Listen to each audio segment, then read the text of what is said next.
Cintia, un saludo cordial para vos, para todos. Un verdadero bochorno, podría decirse, lo de Luis Canillas, que quizá hubiera hasta pasado desapercibido en otro contexto, en otra circunstancia. Pero estamos hablando nada más y nada menos que del asesor o de uno de los asesores de Yacyretá, un hombre que mensualmente, digo bien, percibe un salario del Estado de más de 100 millones de guaraníes, además de ser uno de los asesores más cercanos al presidente de la República. Insultó a la senadora de la Nación, Desirée Massi, hizo lo mismo con el senador Mario Abdo Benítez, candidato a presidente de la República, y también con el candidato opositor Efraín Alegre.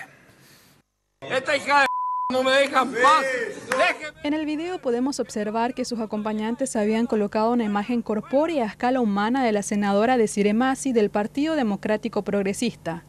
El abogado, quien ocupa uno de los máximos cargos paraguayos en la entidad binacional, pasó la noche profiriendo groserías verbales y haciendo gestos obscenos hacia opositores al gobierno, entre ellos el precandidato a presidente por Colorado Ñeteté, Mario Abdo Benítez, y el precandidato a la presidencia por el Partido Liberal, Efraín Alegre. ¡Déjeme de joder! ¡Que me vayan a vieja! ¡Fuera! ¡Fuera! Por su parte, la senadora Massi comentó en sus redes sociales como el Twitter que esto hacen a diario los hombres de Horacio Cartes y que podría hablarse de violencia permanente.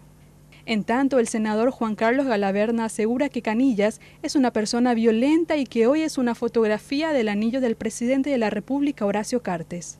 El video se convirtió rápidamente en viral en las redes sociales y generó todo tipo de comentarios y reacciones a favor y en contra. Otra grabación que circuló en internet es esta, en la que se ve y escucha al también funcionario de Yacyretá, conocido como el Padrillo Republicano, quien también estuvo invitado a la reunión. Colonia de apoyada por el delincuente de este del Efraín Alegre. Ustedes son los enemigos de la patria, los enemigos del Partido Colorado. Ayúdenme, carajo, no puedo todo solo. Estos hijos de tienen que terminar en la cárcel. Mirá la cara de esta toronga. Yo no sé qué carajo es lo que esta pretende generar con esto. Guaduco le llama, ¡ay! ¡Qué bella y distinguida dama! ¡Delincuente de vos y tu marido van a terminar en la cárcel de Tacumbú! ¡Te lo digo yo, el Padrillo Republicano! ¡Buenas noches!